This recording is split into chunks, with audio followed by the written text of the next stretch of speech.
Hello, everyone. Welcome to Voices of Sanctuary. This is your Severity Gaming Diablo III podcast. We will be putting these out every Wednesday morning. I am your co-host, SG Rensler, and I am joined by Myolinko, Diglio, and Thor. And we are going to be talking all about Diablo 3 today, all the things that have been happening since launch, the stuff that's coming up, everything that just happened, and all of the weird, odd stuff in between, like weird deaths, fail of the week, monsters we absolutely hate, favorite classes, things like that. So let's get started. Like I said, I am SG Rensler. I am the content director of Severity Gaming, and I love Diablo 3. I know many people who aren't playing it.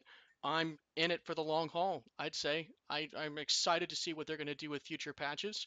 And I am joined by Myolinko. Say hello. Hello, my name is Myolenko. I'm part of the SG group, just one of the members. I play Diablo 3 a lot, and yeah, hello.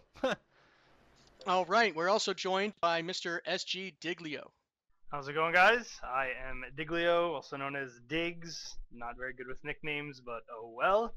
I also play Diablo 3, not as much as everyone else since I play a slew of games, and I stream a ton of just anything, and that's pretty much that. All right, and we're also joined by Mr. SG Thor. How you doing? I'm doing pretty well, Renz. Like you said, my name is Thor. I do also what Diggs. He plays lots of games. I play lots of games. Stream nonstop, nonstop. I love, I love the Witch Doctor from Diablo 3. That Diablo 3 is amazing. Love it. Big man Thor. All right, well, let's get started right into the topics that we've got for this week. Section 1 is This Week in Diablo 3, and I wanted to start off. It was confirmed by Bashiok, I believe a week ago, 7, 8 days ago, that Kripparrian got the world first hardcore Inferno clear. Maya, what do you think about that? Well, the fact that he got handed down with all the weapons and armor and such, to me, I don't really think it was an accomplishment, but good for him to actually get through it. He actually also got help by Krippy, so don't forget about him. So yeah, good job. What do That's you all I think? can say. What do you think, Diggs? I mean, I gotta give him a ton of credit. I mean, hardcore is no joke, especially like everyone knows when you first jump into Inferno and you're not ready, it's big gear check, you kind of get dominated. But like Milo said, he was handed gear pretty much. He spent weeks, or I guess days, farming goblins all day. When he did die, he would just, Zoltan cool exploit to level right back up in like 2 hours. And I mean, where it was an accomplishment, like you said, I don't really think it was, I guess, legit achieved, if you'd say, since you are exploiting the game. But grats to him, and I just wish they also gave a big thanks to everyone else who helped him. It seems like they only gave credit to Kripparian rather than Krippy and whoever else he played with to help him farm. But I guess overall, congrats. Okay, and what do you think, Thor? I want to also congratulate him because he did it before the nerf, before the patch.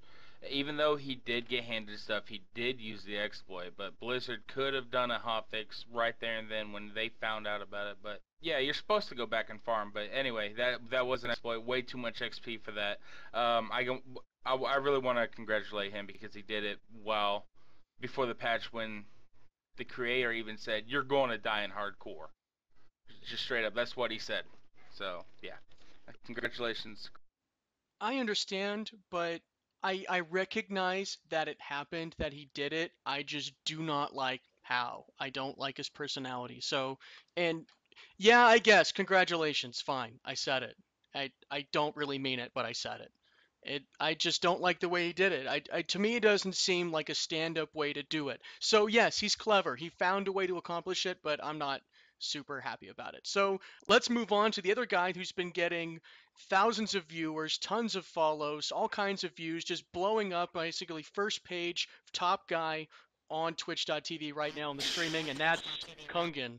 And let's talk about Kungen and his many deaths. How many has he killed due to lag? Like 3? Yeah, 3. He got 1 revived back from Blizzard. How? Um, They said they will never do it for any reason. how? How did he do that? I don't know. He probably like offered money or probably part of the revenue from Twitch. Who knows? But I think just yeah, he got it. Yeah, I think just because it's Kungen and he's like the guy that everyone's been following. It's the big name in Diablo, pretty much in Diablo. Like everyone knows who he is, And I don't know. There's something about Kungen that I really like, even though his streams can be a little stale. It's just he's a funny guy. I feel like, and that's true. I mean, I'll give you that. But the best death of his that I really enjoyed was when he just like alt tabbed to check the volume of his stream and then just got destroyed by bats. Is that good? The audio's good, right? Yeah. Okay. Tab. Oh, I'm dead. I remember that. Yeah, but he was a good sport and he jumped right back in. So I mean, that's why I like him. All right. What do you think? If you don't mind me butting in about Kungen, Okay. you don't mind if I butt in for a moment, if I may ask? Kungen, out of all the thousands and thousands of people that watch him and everything, I still do not know why and how. But can anyone give me some light about that? How does he get so many viewers, and what happened to this huge hype about this guy? What I think happened is, especially in his region, he was the first person to hit Hardcore Inferno. He apparently had a pretty good following on Twitch before Diablo 3, maybe, but he had Inferno Hardcore blah blah blah in all caps on his stream header, his headline, and somehow people flocked. Maybe he's part of a gaming group. Maybe he's got a lot of friends. It's like, dude, check this out. It's awesome. First guy in the world.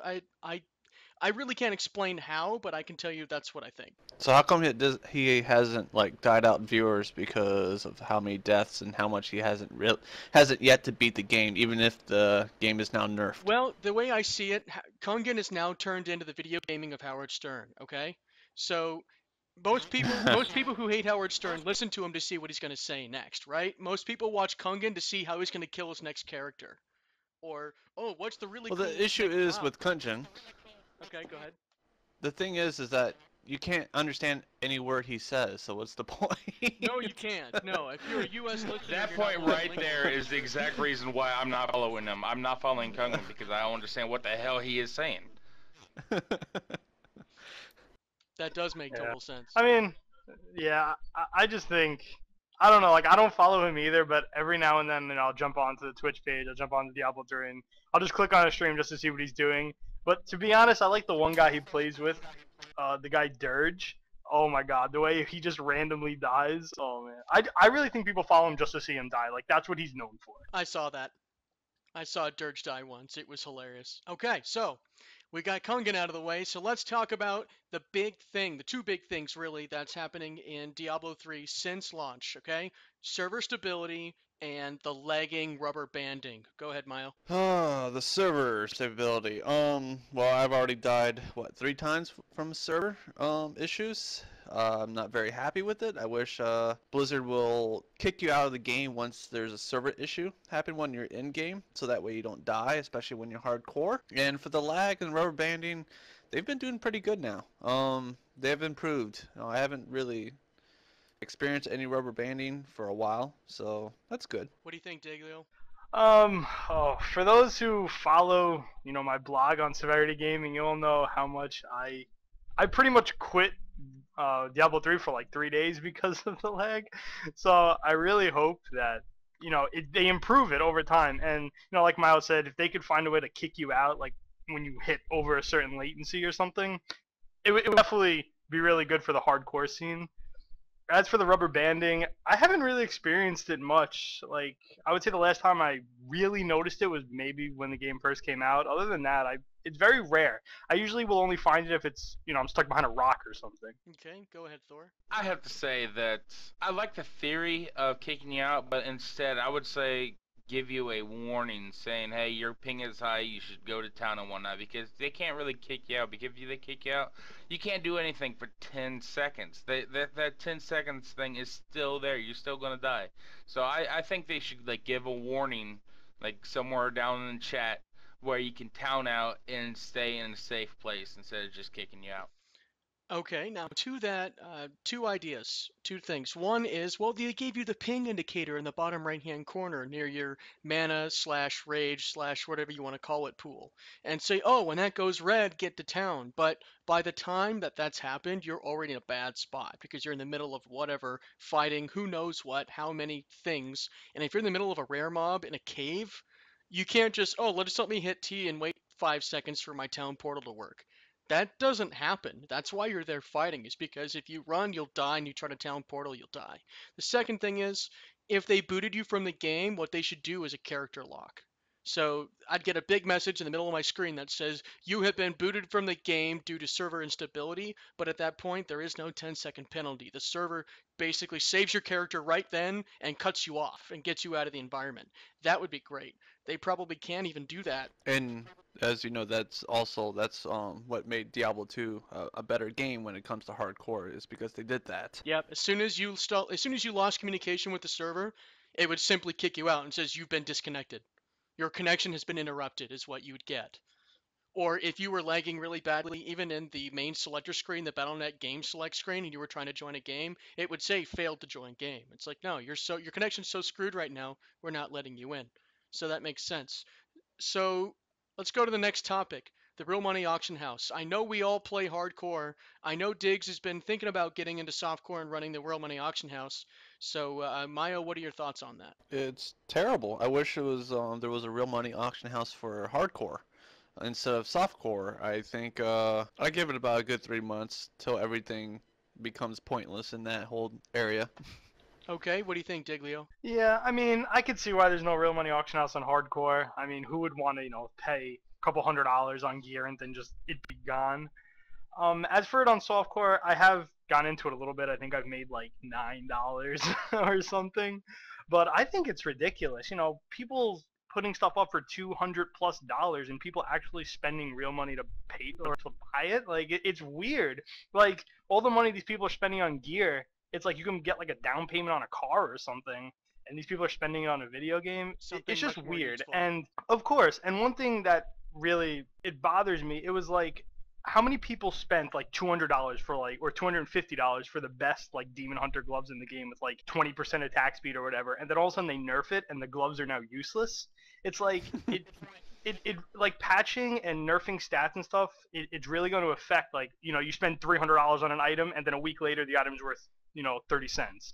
So I don't know. They got to definitely do something about that, or just completely remove the real money auction house. That's what I think should happen. I really don't see a point of it. Okay, what do you think, Thor? I think the real money auction house is really for the gold use. I mean, I'm saying they're trying to cut back on gold sellers on third-party websites, and you could like sell gold from Blizzard, and Blizzard will make money for it. That's the reason why I think they made the real money auction house, and then they made it for gear and gems and other stuff for like blacksmithing and jewel crafting. That's the reason why I think that.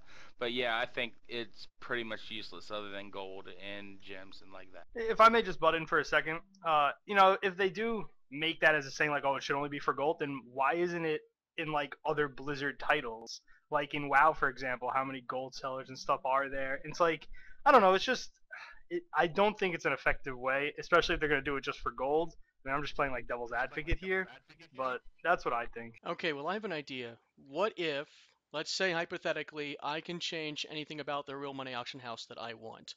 What? Because your argument about gear changes and stat changes is totally valid. And it totally works because people were spending a lot on increased attack speed gear. And as everybody knows, the 1.03 patch, which we're going to talk about next, it halved IAS. It took it in half. It said any value that's currently on a piece of gear goes to 50% of that value.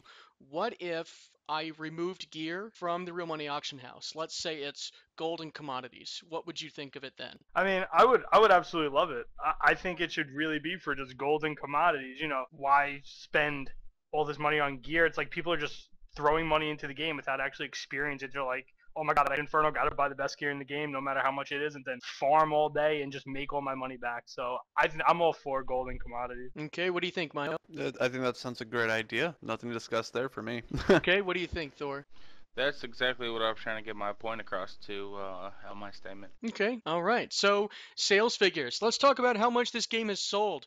Well, I can tell you, first figure, 38.3%. That's how much less money Blizzard made this year in May over last year. Okay, so they lost 38% revenue. But anyway, the game sold 3.5 million copies in 24 hours on the first day. Within the first week, it was 6.5 million copies, which is a solid sales figure for a PC game. It actually made, according to Blizzard, in the first 7 days, it is the fastest selling PC game of all time. Okay? That doesn't include the 1.5 million people who bought the WoW Annual Pass and got the game because they bought the WoW Annual Pass. So Based on that math, there's roughly 8 million total users playing Diablo 3. Now, we know they're not all playing. We know a lot of people left due to lag spikes, server problems, the real money auction house, the other auction house, the fact that stuff was down, the fact that they were ninja patching things, all those kinds of things. So the player base is probably back around down to 5 million people. So based on that, what do you think the longevity of the game is going to be now that it's 30, 40 days later? We've got server stability basically figured out. The patches are coming out pretty regularly. What do you think about longevity of the game? Go ahead, Mayo. Longevity of the game. I don't think it'll last that long because if you check out the forum boards, people are still complaining about the game. It's mostly just going to be a good handful of group of people that will continue playing the game. I believe all of the marathoners and Severity gaming, would continue playing the game hopefully. And yeah, I think the game will be like a 50-50. A lot of people will go and a lot of people will come. And I'm very happy that Diablo sold a lot of copies. Not so happy that the WoW audience came into the Diablo franchise because of how much complainers. But other than that, pretty good. Very happy for Blizzard. Kudos to them. Okay, well, I'll tell you right now, as a marathoner, I'm still going to be playing the game. And so, just as a quick comment, I'll let you respond. Are you telling the WoW MMO people to stay out of your dungeon crawler? Yes, I do. I think we should have had our StarCraft crowd instead of the WoW because the WoW, man, I don't know what to say about WoW. There's certain crowd that's just not to deal with because they're so immature. Now, of course, there's some really cool guys that play WoW, but there's a lot of people out there that are just like idiots. And sadly, that's what we got in the Diablo 3 forum board. And that's what mostly would kill some of the audience who wants to play Diablo 3 is from those people. So there. All right, I hear you. So, Diggs, sales figures and longevity of the game. Well, to start, sales, I mean, I'm not really shocked. Everyone was hyped about the game, so seeing, it doing well, it was something that I figured was going to happen anyway. For longevity, oh boy, it's very difficult to say. With Blizzard releasing, Mist of Pandaria later on, and then Heart of the Swarm, I have a feeling a lot of people are just sitting in Diablo just until those games are released, or at least to see how PvP is going to be when that comes out. Because if PvP is absolutely terrible, I guarantee Diablo 3 is going to lose like 40% of their player base right now. Sounds like a big number, but I really feel like that's why everyone's just sitting in farming gear. Okay, I hear you. All right, go ahead, Thor. What do you think about sales figures, longevity of the game? I'm just awesome that I'm just astounded on how much it sold. I mean, I understand why, and I know why it got it such hype, but also the gamers kind of changed and whatnot. I mean, that's the reason why it's going down. I mean, there's some server problems, and I heard I don't know. Anyway, yeah, I'm glad for it, and I'm hoping it would pick back up. All right, so let's go right into patches. Okay, we're not going to talk about the previous patches. There's been so many ninja patches, things like that. So let's talk about the new stuff. The 1.0.3 patch, the one that just dropped.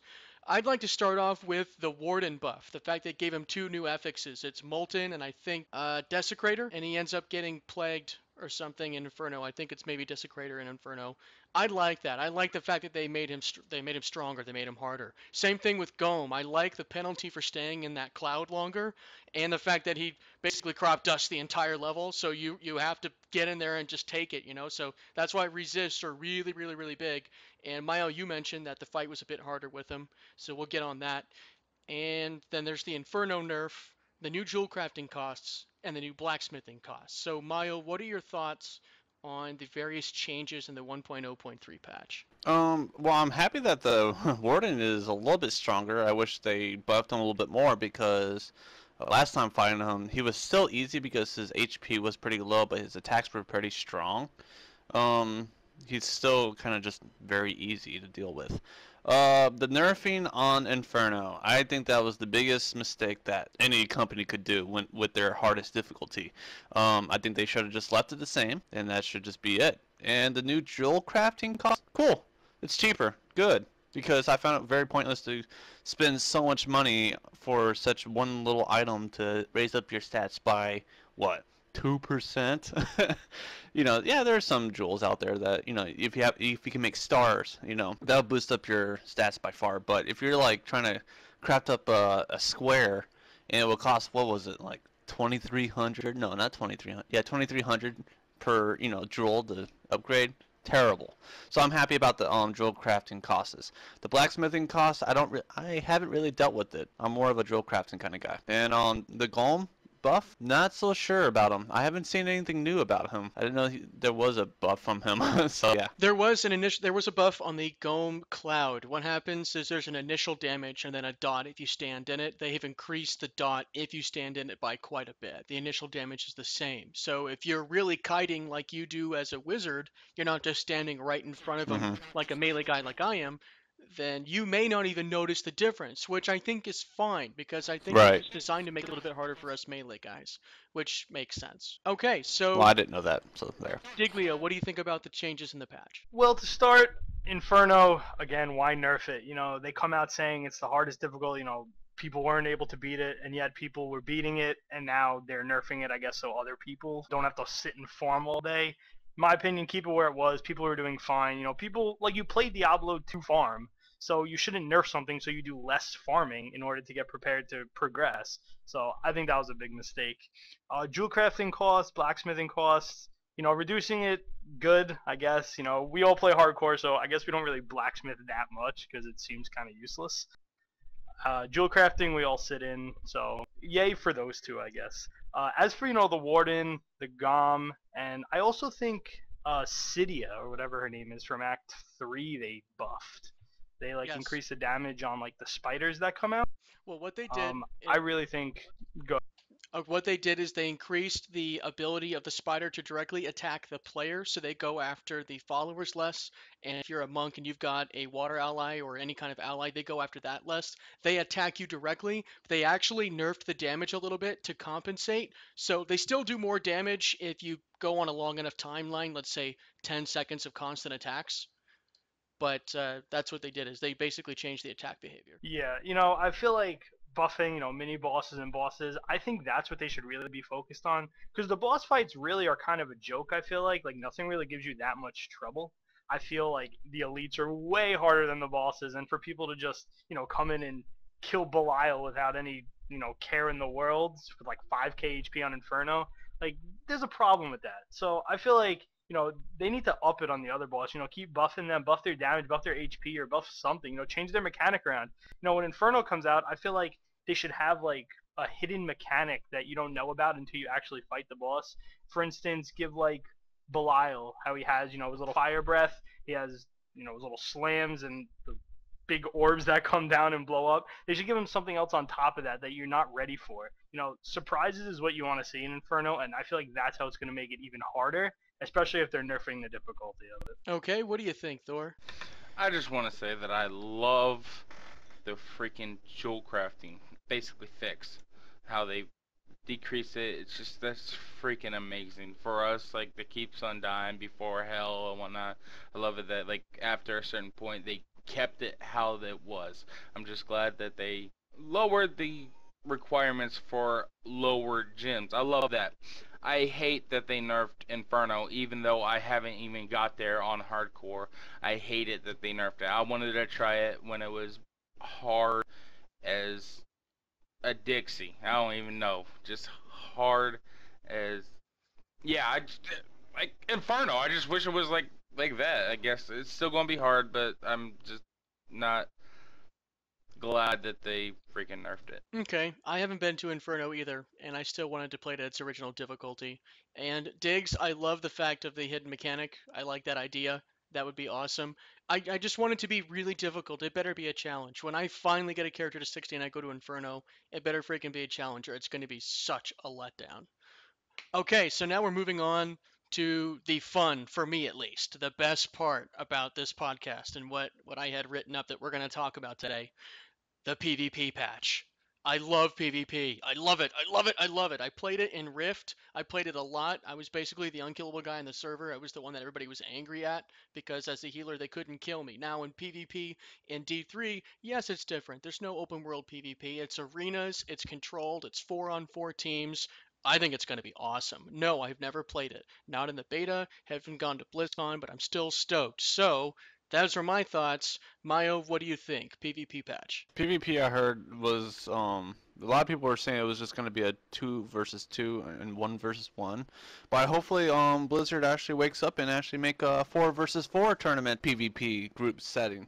That'd be great. One thing I do miss about Diablo 2 from Diablo 3 would be the PvP, PKing in a random place. Just for the laughs. I miss that a lot. But I'm excited for it. I've done PvPing a lot in Diablo 2, and once that comes out, it'd be good. Can't wait. All right, Diggs, give it to me. Yeah, like URNs, I am a huge PvP fan. Played WoW for like 5 years, only PvP. Rank 1 a couple times, really fun. And like I said earlier, I feel like PvP is where Diablo fans are gonna either stay or leave. Now, I'm interested to see how they're gonna scale damage and everything. People doing retarded amounts of damage and only having like 30k HP. How are you supposed to live like a 350k damage like Demon Hunter? So it's definitely gonna be hard for them to, I guess, scale it down or find a way, or maybe have like templates for people. If you want a PvP, you create a character that all characters have the same stats and requires more of skill and skill placement, I guess. What skills you choose. That's pretty much it. Like that's kind of what I want to see from PvP. And what I miss, exactly what Mayo said, PKing. I had characters filled with ears just from running out and stabbing people. The ears is a fun collection. I have to agree that was fun, but getting chased through games until I eventually had to set a password to everything I played was kind of annoying. But I've been there on both sides. So, Thor, what are your thoughts? I'm gonna love it. I'm definitely gonna partake in the PvP action, and I just can't wait. All right. Well, this is the perfect opportunity for me to tell all of you that at least myself, I think Mayo said he's going to help me out with this, but the day the PvP patch drops, right when the servers go back live, we are having a Severity Gaming 4-on-4 PvP tournament for Diablo 3. As soon as that thing's live, I'm taking that day off and we're just going to play. So I'm going to do a bracket of 32 teams of 4 and we're going to roll it up. So more information will be up on severitygaming.com once I get the threads figured out. So come back, check the site for that. As soon as I know the date of the patch, I will get the day off, make sure I can actually do this. But in the meantime, I'll be setting up the tournament. So please go to severitygaming.com, visit that, and you'll see the thread up there at some point under, obviously, the Diablo 3 section in the open forum. Okay, so I want to hold tournaments every few weeks, so we'll see how the patch goes and how that inaugural tournament goes, and see really where things going from there. I also want to talk about quick what the patch is going to do for legendaries. So this is the patch where they're going to be universally buffing legendaries. Now, there Ugh. there was something they said, then took back, and then said it again. Okay, and I'll address that. The first thing is they're going to be buffing legendaries that haven't dropped yet. So after the patch, you kill something, you get the same legendary you could have gotten before, but now the stats are going to be better just automatically. Well, what about everything that's in my stash right now, or the things that are on my character? I've actually seen a blue text post, meaning a Blizzard employee, that said we may retroactively buff what you already have. What are your thoughts on that, Mayo? Legendaries is supposed to be a lot better than rares, but sadly, when the game came out, it was actually worse than a lot of the blue items. It was a disappointment. I remember in Diablo 2, uniques were very, very special because of how high and how special and the way that art looks. It's all different. And I guess because of this buff, I'm looking forward to it because it will be, regain the hype for legendaries, drops, and all that fun stuff. Hopefully, Blizzard actually buffs it correctly and not OP it. Okay, what do you think, Diggs? Oh, legendaries. Where do I begin? I've only found like 5, if that. I find that they're really hard to come by, as they should be, and for them to, come out as the game was released being terrible, like, I feel like, Blizzard, what are you thinking? But for them buffing it, good, they have to. I have a fear, though, that they're going to be a lot stronger than, your current yellows, which means people are just going to be even more overpowered, or at least push through the content much faster. As for them thinking about retroactively buffing the ones you have, I feel like that's a mistake. I mean, how many people are just going to be sitting there stockpiling every single legendary, and then when the game, when they patch it, they're just going to identify everything and then or just like throw it up on the auction house and then just, flood the market and just have prices all over. Who's selling stuff for $600? Who's selling for $1,000? Like, I don't even want to know what the prices are going to be like when that happens. I think it's going to be a mess. Okay, what do you think, Thor? I'm glad because legendaries, like other people said, should be better than rares. But right now, I haven't even found one legendary. But I've seen all the others, and most of them are nearly crap. But I am so glad that they're gonna buff them, and I just hope they don't buff them too much. All right. Well, that is all the time we've got for this week. We will have a lot more content. There's a lot of stuff that we simply had to skip over for this week. So you're going to get all of that next week, all of the updated news, more information about this patch. I'm going to be playing some more this entire week and really get more time in the game. I've been stopping for a little bit, doing the podcast, playing some League of Legends, and trying to get up with Thor because we're both 50 plus. So we're going to play together. You guys have a great week. We will be back next Wednesday, 9 a.m. The YouTube video will not be out on Wednesday. It's probably going to be out sometime Thursday, but this podcast will always be on severitygaming.com Wednesday morning before 9 o'clock Pacific time. So everybody, you guys have a great week.